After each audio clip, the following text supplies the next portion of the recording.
So mga kalapatids, pagbabalik na naman, eto, dito na tayo, dumating tayo ngayon sa bahay nga pala ni Master Mervin de los Santos. Share ko na rin sa inyo, syempre, kung ano pa, di ang bagong loft niya, ayan, ang kanyang young bird section. Ayan, may nakawalang young bird at pinapapasok ni Mervin, nakalabas eh. So, okay naman yung ibon, umuwi na rito, pero ito, share ko lang sa inyo yung kanyang bagong loft na ginawa. Gawa lang po ni Mervin yan. Yan ho. This was done by Mervin a few months back. It's brand new loft. The last time I was here, it was all skeleton. And look at it now. Mervin, what's the size? 8 by 6. 8 by 6. Very nice. It's masterpiece of Mervin de los Santos. He's done it really well actually. Done it really well. So I'll show you inside so that you can see the young birds. Alright, these are the famous De Los Santos loft. De Los Santos loft. Mga kalapatids, oh. Nag-enjoy yung mga ibon. Look at that. 8 by 6. Fantastic. Plenty of space for the young birds. Look at that. They're so happy. If they're happy, you have a winning pigeon. Look at that.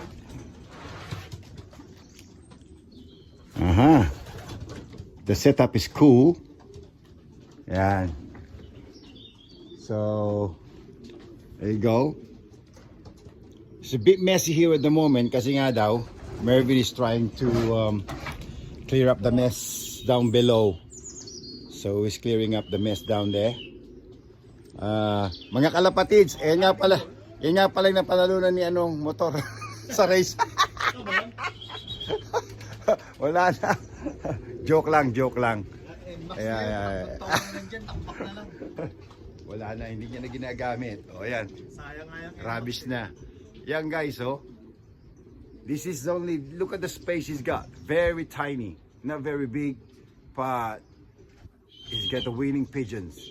Quality. And again, yan. By the way guys, Mervin has got two friends. They got two peregrine that actually always down up here on this tree.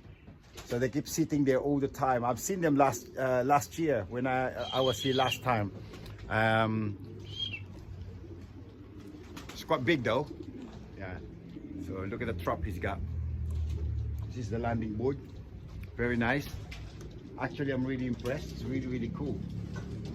He hasn't completed it properly yet, but he said he's still doing it some more. So he's gonna modify it better.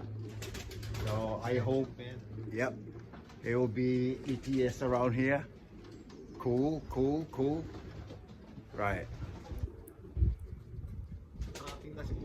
Mervin de los Santos, the winner of Thailand Master First Ace Pigeon in the UK.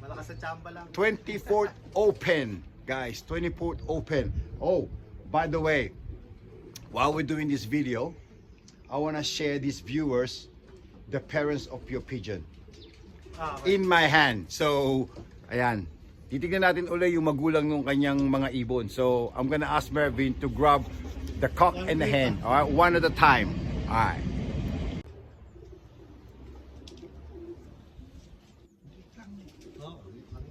Alright guys, kalapatids and all the viewers, here's the cock. This is the father of the 57 Open out of 5,500 pigeon in the Thailand Master, first Ace Pigeon in the UK, and 24th Ace Pigeon Open out of 5,500 pigeon. This is the father. He is a Bandi Nabili. He qualified. He completed the race in the Shropshire. British Masters.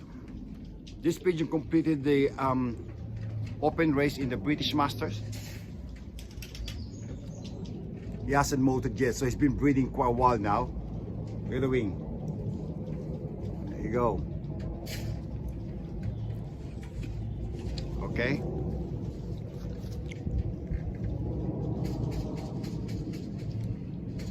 Very nice. Okay, he's on medium size. As you can see, he's been breeding quite a while. I think he's had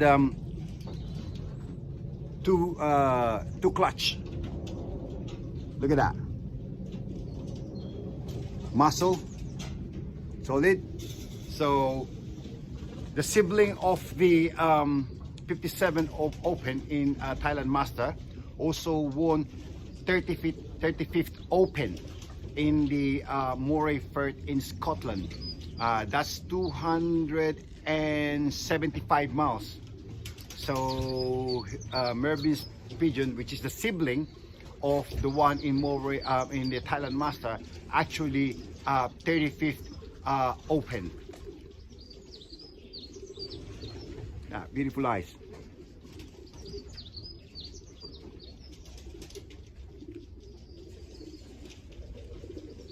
Pandilabili.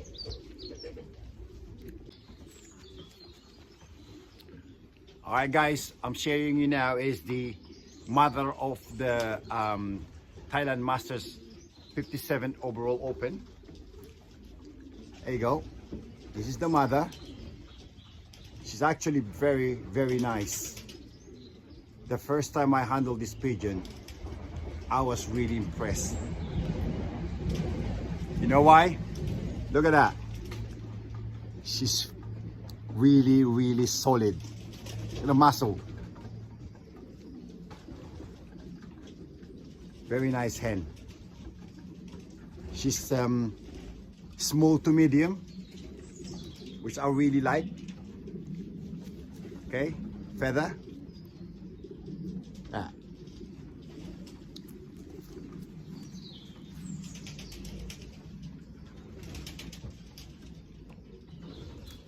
John Thielen, proven breeder. Can't go wrong with it. Super special. Let's go. Okay, right now guys, the pigeon in my hand is the sibling, nestmate of the winner in the Thailand Master. Alright, small to medium. Small to medium. Not very long kill. Air bend is closed. Right? Perfect for one loop racing. And this is the pigeon that I really like. This kind of body. Yeah, not too big, but you know, strong wing. Very strong wing. The wings are very strong actually. So I have to be very careful not to lose this bird. This is a stock, right? Yeah. It's stock. Pang-race ko yan. Oh, is it actually a razor? Yung kinuwento ko sa'yo na kasama ng red na bata na limited Right, ng okay. 40. This was only trained once at 40 miles and went straight to 175. 175 miles. This bird. Tossed one time, that's it, 40 miles and went straight to 175 miles. Now that's how intelligent this pigeon are. Bandinabili Jantilan. So this is the nestmate of the one in the Thailand Master. It's a cock, actually. Fantastic.